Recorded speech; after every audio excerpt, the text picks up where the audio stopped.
back to Beyond the Curve. I have some great videos for you today. I hope you like them. Don't forget to hit that like button, share, comment, and subscribe. Let's dive right in.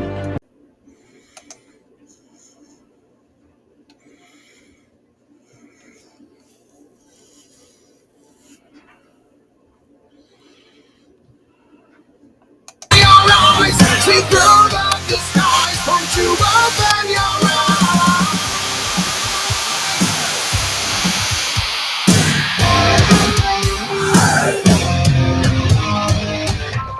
You've lost your sense from the emptiness.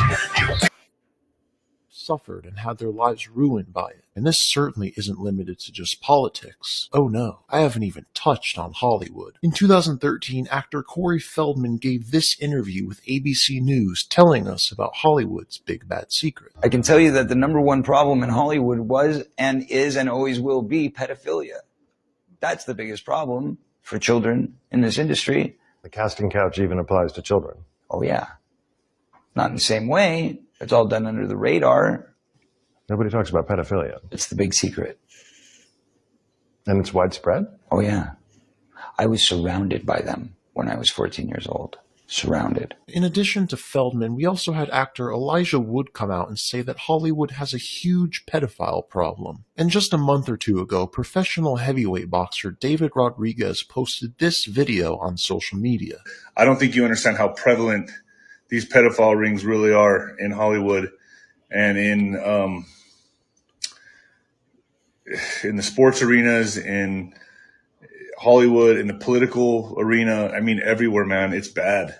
And it's human trafficking, and sex trafficking is the hottest thing, the biggest commodity right now. And I think once this all comes out to the surface, a lot of you are going to be disgusted and feel very dirty for even knowing the information. He's right. It really is bad. It's so rampant that there was even a whole documentary made on the subject called An Open Secret. So who do we have on the busted list? Well, there's Oscar-winning director Roman Polanski, who was charged in 1978 with raping a 13-year-old girl. Then there's Kevin Spacey, who was first accused by actor Anthony Rapp of molesting him when he was 14. Since then, he's been hit with a whopping 15 accusations, some of them also about Spacey raping people when they were underage, and 3 of his accusers all died within a year. Okay, who else? Bryan Singer of X-Men and Usual Suspects fame has been accused many times over the years of molesting underage boys. Victor Salva of Jeepers Creepers fame Jeeper Creepered his way into being convicted of child porn and sexually assaulting a 12-year-old. R. Kelly was arrested last July for child sex crimes and child pornography. Woody Allen, although not convicted, has been accused by his adopted daughter Dylan Farrow of molesting her when she was 7. Accusations that have received renewed interest in the wake of #MeToo. Former Disney Vice President Michael Laney was convicted last year of child sex abuse. I'll be talking about Disney later on. X-Men actor Brian Peck was convicted of molesting a Nickelodeon child star, and yet is still allowed to be on set with children, only in Hollywood. Sterling Van Wagenen, co-founder of Sundance Film Festival, pleaded guilty to sexually abusing an underage girl. And then we have Tom Wiseau, animator on My Little Pony, sentenced for child pornography. Now obviously these aren't all the people in showbiz. It's Hollywood's dirty little secret. It's the world's dirty little secret. This is something that's been going on not just in Hollywood, but everywhere. People are afraid to talk about it. But, I think it has a lot to do with how you approach your children. We always want to approach them, I think, in a way of trying not to be direct. And I think that destroys a child. You have to be direct, very upfront, and tell them exactly what's going to happen to them. Well, I'm gonna have you after the commercial break give parents very specific advice. I think you've got some great things to point out. But one of the things you and I were talking about in the makeup chairs a few minutes ago was you and I have been talking about this for 18, 19 years, something like exactly. that. And now people seem to be listening finally. It's getting frequent enough. Now, back then, when we first started talking about this, you remember people saying, oh, well, people are just talking about it more now. It's always been around. Exactly. You agree with me? I'm asking, and you were shaking your head vigorously. I'm going to ask you the same question just a second, but Todd first. Yeah. Do you agree that this is something that is becoming of epidemic proportion and it's growing? I think that it has always been around, but it's becoming larger than ever now because the internet has changed the whole game of it, I think. It has given pedophiles the opportunity to do things more than they've been able to do. See kids more, and also they're putting themselves in positions now which is even more insane, to be able to get to kids faster, you know, and the parents. So it's a more efficient marketplace Of course, for them. much more efficient. It's like a fishing game, and they're fishing, unfortunately, and we're not watching. Well, And, you know, we should.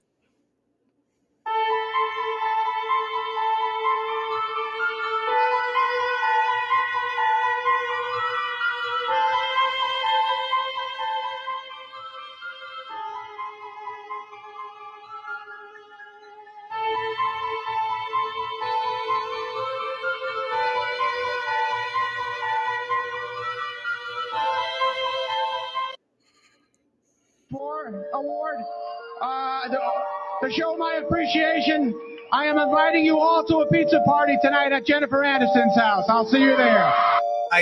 Jennifer, every time we're with Jennifer, something great happens because everybody loves Jennifer. And she'll text me and say, I know something, Wednesday night if you want. I'll be like, come on, we just did that Saturday thing.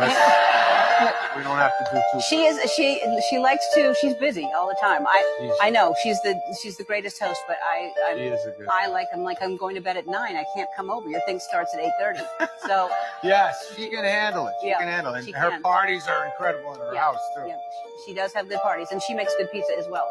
She makes great pizza. Wonderful pizza. All right. Known each other for years. Yeah. You've been to my house. We've had pizza. Girl after my own heart. Do we love a pizza or what? We love a pizza. We do. It's so much fun. Now, someone did. So these circles of friends that you guys have. You told a story about going and having pizza at the Clooney's in Lake Como. Yeah, that's all an Aniston thing. She's like, George and I would love you to come over for pizza, but Oh my God! Right. What did you? Just have to they lay on him a little bit. That's the only difference. How was the pizza? Was it good? Oh, what did he make it Amal's himself? pizza was better than Clooney's. They both made. Everybody made a certain kind of pizza. There's no pizza we didn't love. Secondly, Jimmy Kimmel, viral this. I fight to eradicate childhood malnutrition from the planet. And until they release the flight logs, you, the mainstream media, Hollywood, are all pedophiles to me. MGM for one picture. Thank goodness, only one. And when I got there with my mother, we were separated. She went into the office of Louis B. Mayer, and I went into the office of Arthur Freed.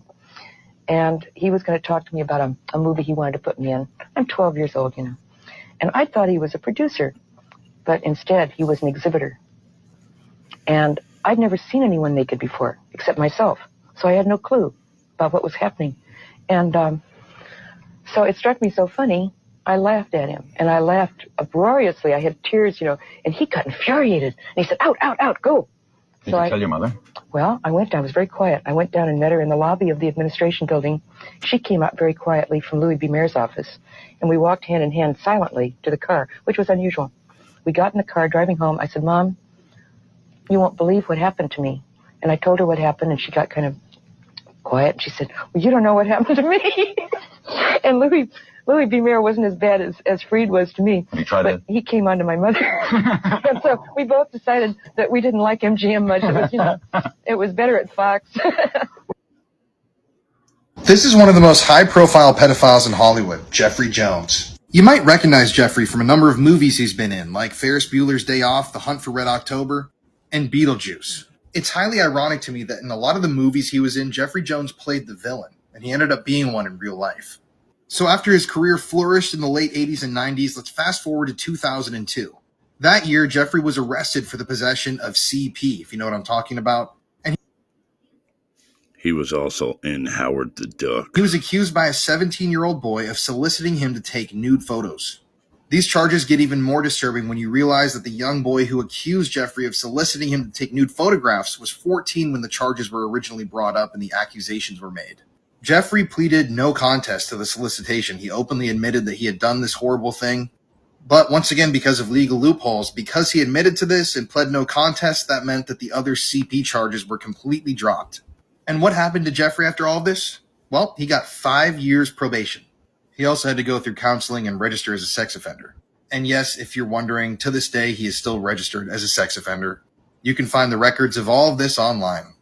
But it seems like Jeffrey didn't want to be known as a sex offender throughout his life. But it seems like Jeffrey didn't want to be known as a sex offender for the rest of his life, and he would end up being arrested twice for failing to update his sex offender registration. And in 2006, when working on the set of the movie Who's Your Caddy, the community of Aiken, South Carolina, where the film was being filmed, complained to the government and complained that a sex offender was on set. This was due to the fact that families had been invited to visit the set with their children, and they had no idea that there was a predator lurking amongst the crew. To this day, a lot of people don't know what this guy has done, and even Justin Bieber posted a photo with him a couple years back, and a lot of people were obviously a little mad about that. And I think it's important to realize that these people are everywhere. They're your friends, your family, your neighbors.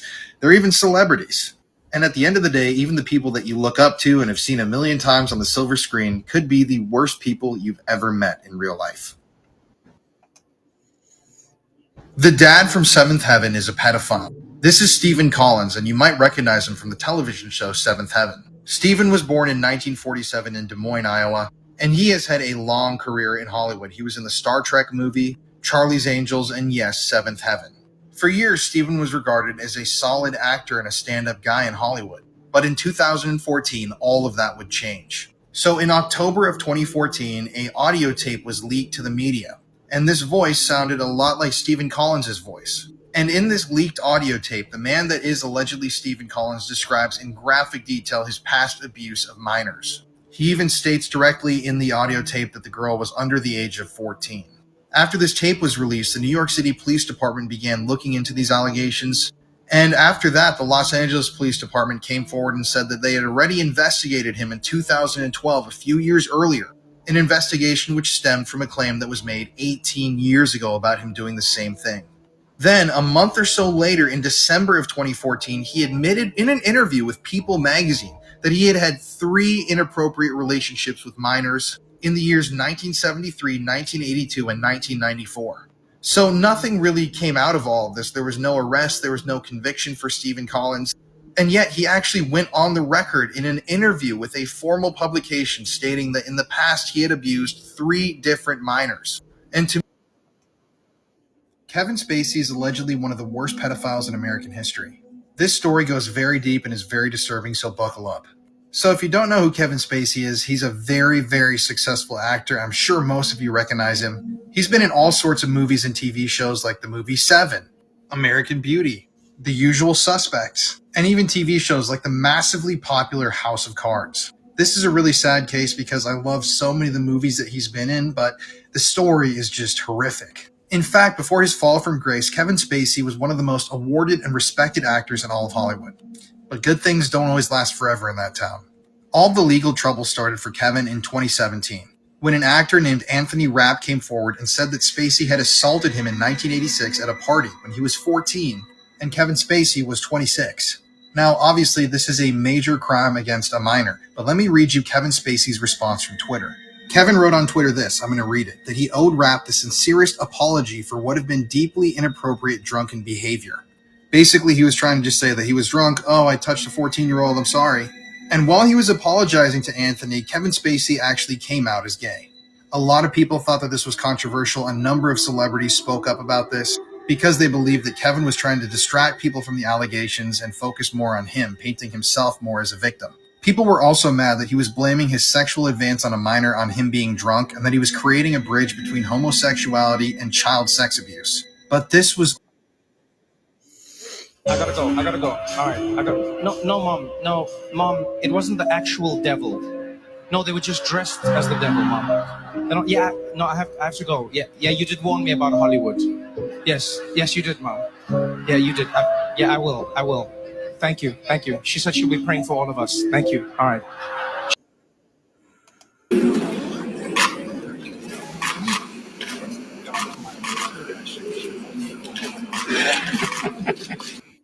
What a creep.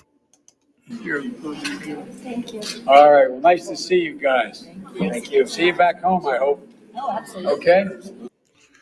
They hope not. You were 14 years old. Elvis was 24, right? Mm-hmm. How did your parents allow a 14-year-old teenager baby to be with this then superstar of...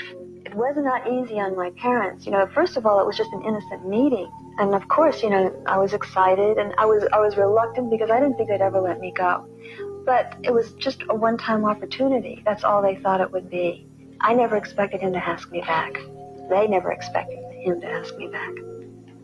But Elvis did ask you back, and you saw him again and again. And you would get home very late at night and be exhausted the next day when you had to go to school. And your parents let you go again and again. It's you know, when you're in love, it's hard to fight. And I was rebellious somewhat, meaning I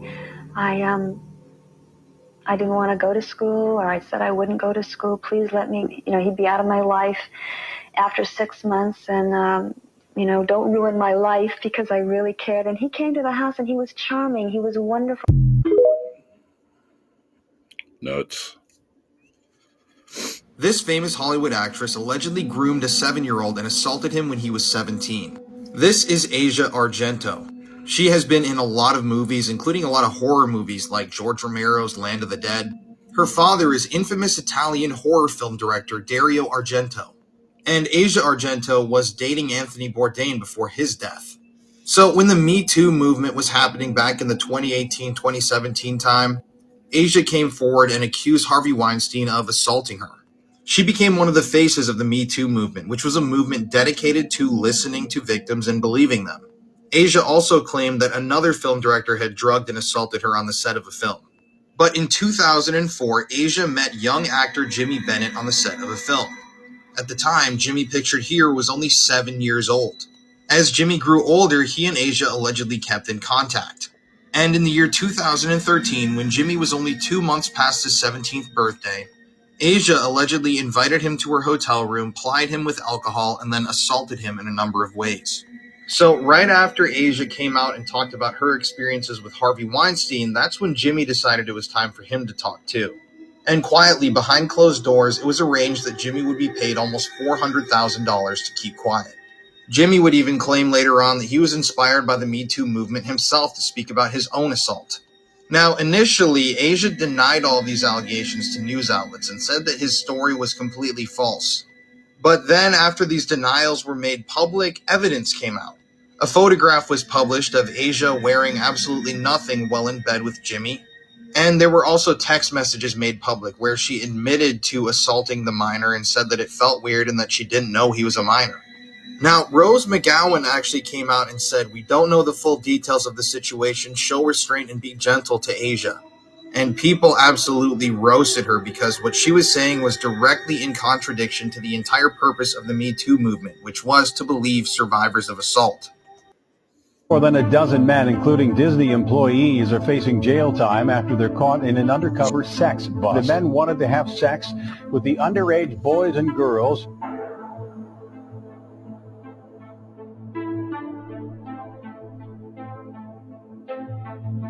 Disney workers among the 11 Bay Area men arrested and accused of keeping child pornography.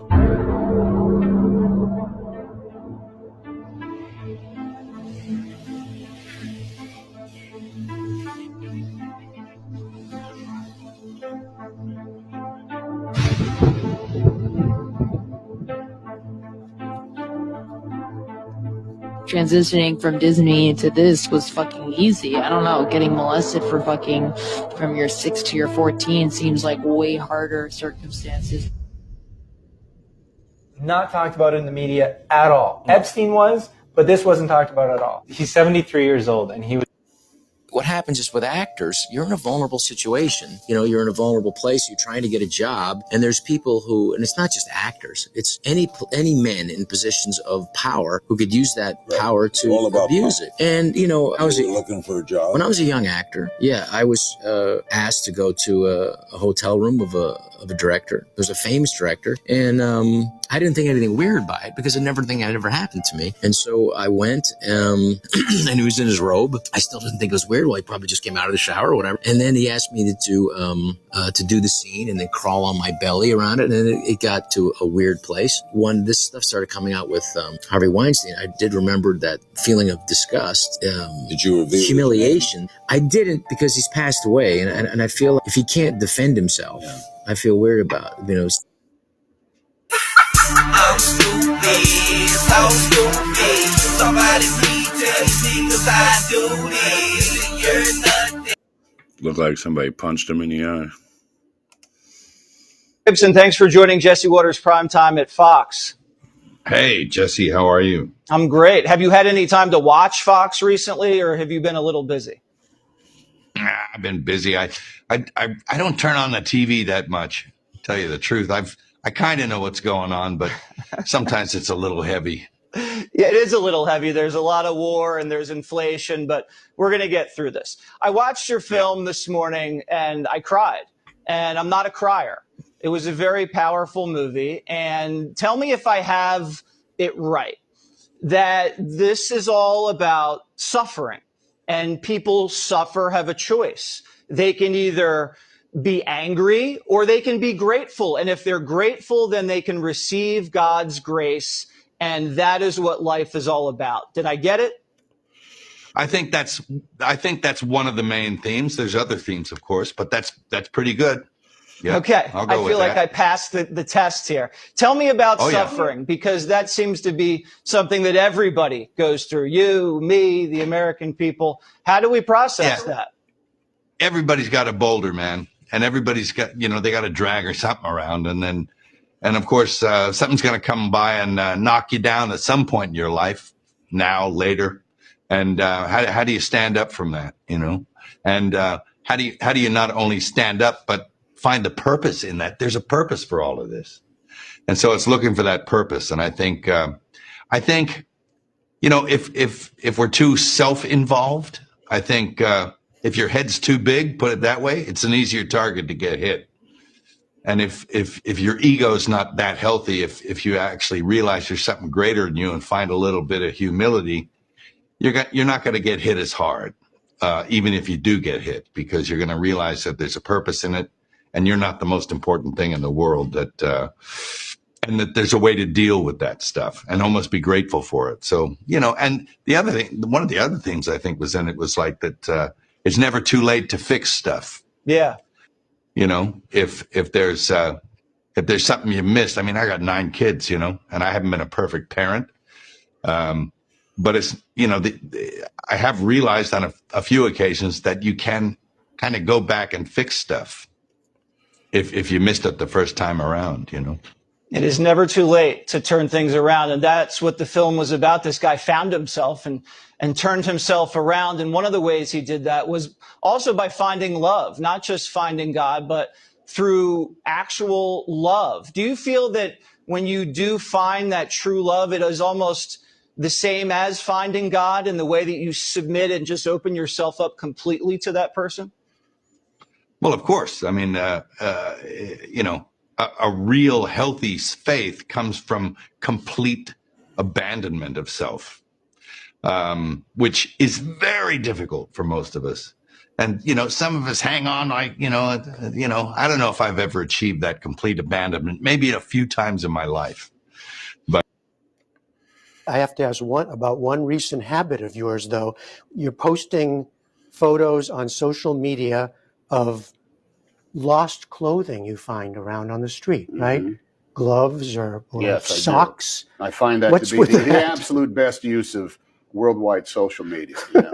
20 million followers later on, they're still hanging on whatever new kid's mitten is going to be found somewhere. Have you reunited anyone with their lost left mitten?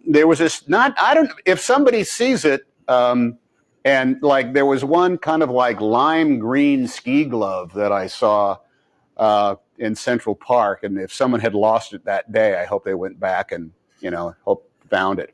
I did find a student ID from a student at Fordham University, and I was able to get that back to her. I don't do it to reunite that. It's really kind of like a visual haiku of separation, loss, maybe freedom, maybe loneliness in the big city. Just walking around and there's a lonely glove. Or a lost for a hat, lonely guy. or a lost glove looking for its mate. Isn't that just the way of the world? Aren't we all just...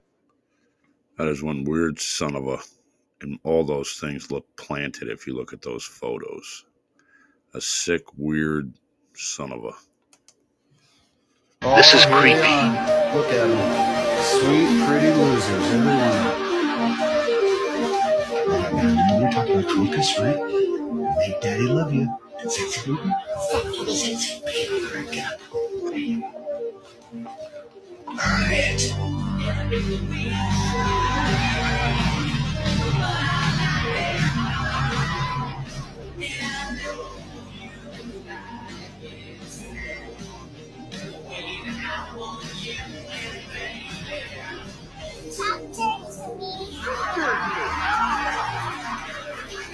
baby! Sexy baby! You're such a sexy baby! Yeah.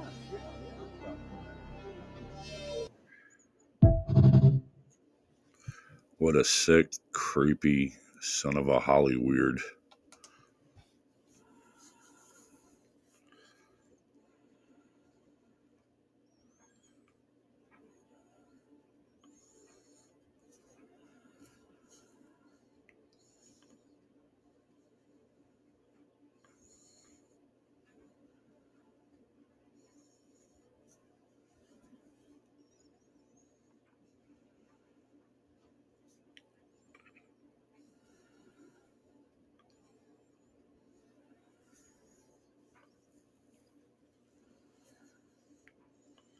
What happened? Absolutely nothing. I don't know.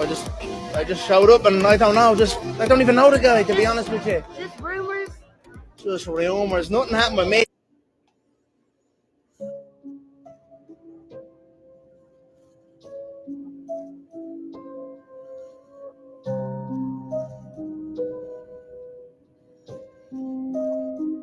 I really do not like Hollywood. It is not for me. The business really scares me.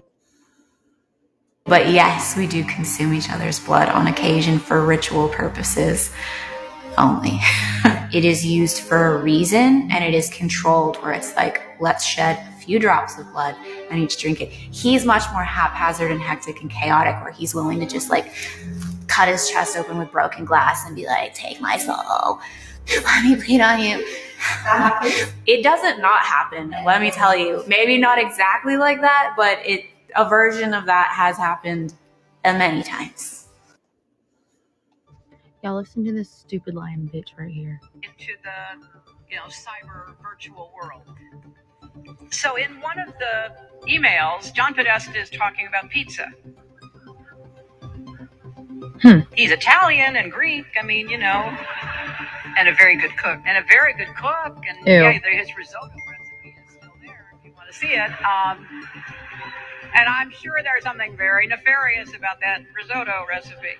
So all of a sudden, John's writing about pizza, and one of these really, I consider, evil people in the media world. That's the pot calling the kettle black.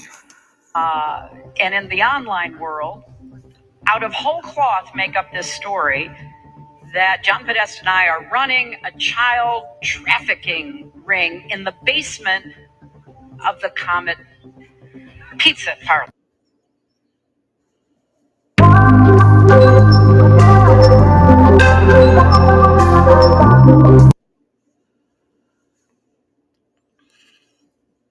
Catacombs, high-ranking Catholic members covertly summoned evil forces. Catacombs, high-ranking Catholic members covertly.